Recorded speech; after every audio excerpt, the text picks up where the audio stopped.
বাংলাদেশের সরকারি চাকরিজীবীদের জন্য একমাত্র তথ্যভিত্তিক ইউটিউব চ্যানেল এটি। আপনি যদি একজন সরকারি চাকরিজীবী হয়ে থাকেন, তাহলে নবম পে স্কেল সহ মহার্ঘ ভাতা সংক্রান্ত সর্বশেষ ও নির্ভরযোগ্য আপডেট পেতে চ্যানেলটিতে লাইক দিন, আপনার মূল্যবান মতামত কমেন্টের মাধ্যমে জানান এবং অবশ্যই চ্যানেলটি সাবস্ক্রাইব করতে ভুলবেন না। ধন্যবাদ। শ্রম সংস্কার কমিশন নামে একটি কমিশন গঠন করেছে।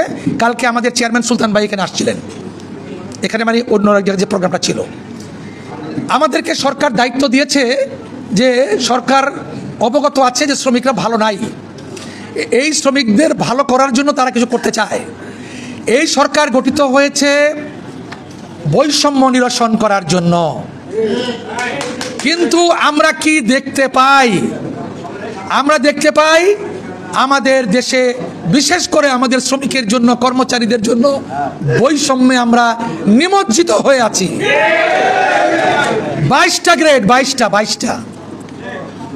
কারো মজুরি 80,000, কারো মজুরি 10,000, 8,200। বাজার তো ভাই একটাই, ইলিশ মাছ তো বিক্রি করে একজনই। আপনার জন্য তো আমি ইলিশ মাছ কিনতে পারি না বছরে একটা, আমি তো ভাই পাঙ্গাস মাছ কিনতে পারি না। কাজেই এই বৈষম্যহীন সমাজ কিভাবে গঠন করা যাবে যখন আমার মজুরি আর তার মজুরির মধ্যে আকাশ পাতাল তফাৎ থাকবে? প্রিয় বন্ধুরা, আমি আজকে এসে আমি যখন এখানে বসছি, যখন আমি সামনের দিকে তাকাইছি, আমার প্রাণটা হু হু করে উঠছে। আমি পৃথিবীর বিভিন্ন দেশে যাই, আগামীকালকেও আমি আরেকটা দেশে যাব। আমি যখন ওইখানে যে সরকারি কর্মচারীদেরকে দেখি, তখন তাদের দেখলে আমার মনে হয় তাদের মধ্যে পুষ্টি আছে, তাদের মনের মধ্যে আনন্দ আছে, তাদের জামা কাপড়ের মধ্যে জৌলুস আছে, তারা গাড়িতে চড়ে, তারা সম্মান নিয়ে এই সমাজে বসবাস করে। আমার দেশের এই শ্রমিকেরা 8,200 টাকা বেতন পেয়ে কিভাবে পুষ্টি পূরণ করবে, কিভাবে ভালো জামা কাপড় পরবে? আজকে তাহলে এই যদি অবস্থা হয়, তাহলে এই বৈষম্যহীন সমাজ কিভাবে আমরা গঠন করব? এজন্য তো শ্রমিকরা রক্ত দেয় নাই, এজন্য দেশের স্বাধীনতা আসে নাই। আমরা চাই, আবারও জোর দিয়ে বলতে চাই, এই 22টিকে কমিয়ে 10টি গ্রেড তৈরি করে আমাদের বৈষম্য কমাতে হবে।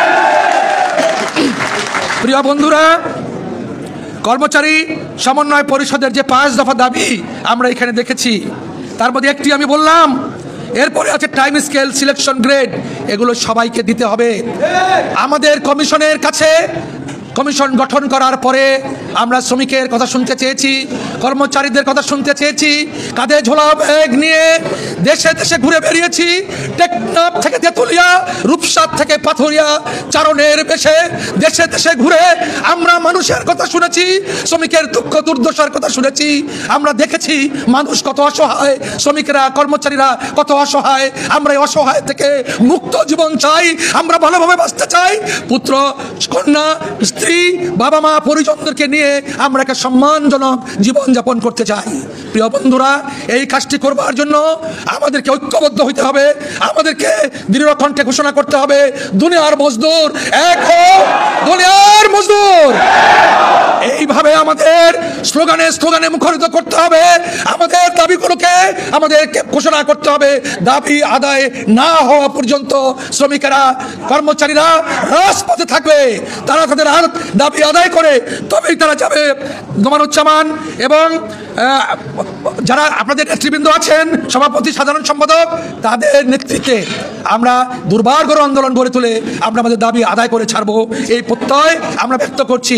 We again thank our friends from Nepal for their gratitude, for their solidarity, and also your presence in this program actually encouraged us to go forward to ensure our rights at work, and also our gratitude to you, to the workers in Nepal.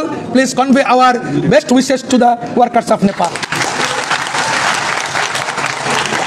একটা মজার কথা হলো, আজকে থেকে 2 বছর আগে তাদের যে সংগঠন জি ফ্রন্ট নেপালের, তারা একটা সম্মেলন করেছিল। এরকমই 6,000 লোক ছিল হলের ভিতরে, 6,000 representatives from all Nepal. They came and joined the meeting, and I was there invited as a guest, and I was speaking before them. চিন্তাই করতে পারবেন না। বর্তমানে তাদের যে প্রধানমন্ত্রী KP Oli was there, he was the chief guest, I was also the guest, and we talk together. We actually they are very strong, we have many thing that we can learn from GFund, learn from you. Thank you so much once again, you are always welcome and welcome even in the future. Yes, yeah.